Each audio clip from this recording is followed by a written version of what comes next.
Salah satu pelayanan pornografi merilis data terdapat 120 juta orang yang mengakses situs mereka, dengan rata-rata peningkatan 5,7% selama pandemi corona.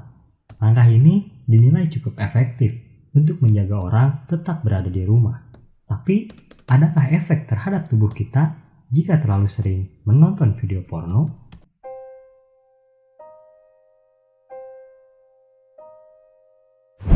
Menurut Kamus Besar Bahasa Indonesia, pornografi berarti penggambaran tingkah laku secara erotis atau tulisan untuk membangkitkan nafsu birahi.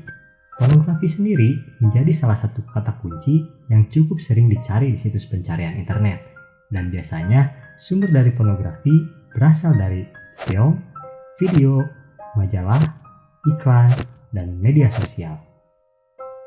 Otak kita memiliki sebuah sistem yang disebut dengan sistem limbik.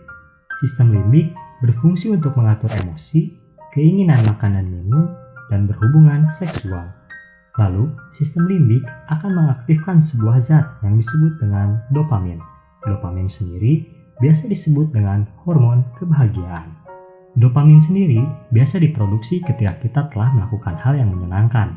Sebagai contoh, ketika kita lapar, kita akan makan makanan yang enak, dan otak akan secara alami memproduksi dopamin untuk memberikan efek bahagia. Namun, otak kita tidak bisa membedakan mana dopamin yang berasal dari kegiatan positif dan mana yang negatif. Otak kita hanya tahu selama kegiatan itu menyenangkan, dia akan terus memproduksi dopamin. Lalu, bagaimana seseorang bisa mengalami kecanduan? Seperti yang kita bahas sebelumnya pada konten heroin, tubuh kita memiliki batasnya masing-masing atau biasa disebut dengan tolerance. Semakin banyak dopamin yang kamu berikan, maka itu akan menjadi batasmu yang baru.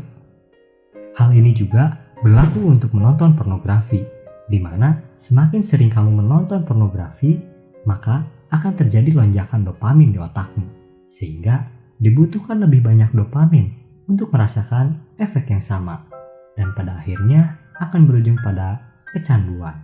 Jika kecanduan pornografi dibiarkan, maka akan mengalami kerusakan otak di bagian prefrontal cortex atau pada bagian depan otak.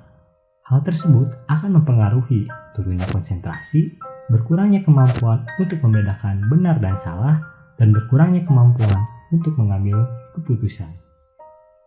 Dalam jangka panjang, kamu akan mulai masturbasi, hubungan seks di luar nikah, sering bergonta-ganti pasangan seksual, pasangan hanya dianggap sebagai objek seksual semata, dan seks disfunksional. Kecanduan pornografi sendiri jauh lebih berbahaya daripada penggunaan nafsa. Sebuah penelitian menunjukkan jika pada orang yang kecanduan nafsa, maka akan terjadi kerusakan di 3 bagian otak. Sementara pada orang yang kecanduan pornografi, terjadi kerusakan di 5 bagian otak. Dan dari penelitian itu, kita tahu bahwa pornografi sangatlah berbahaya jika dibiarkan. Seperti judul dari video ini, kamu bisa terus menonton video porno jika kamu siap untuk menanggung resikonya. Beritahu kita topik apa lagi yang perlu kita bahas di episode selanjutnya di kolom komentar. Dan seperti biasa, terima kasih.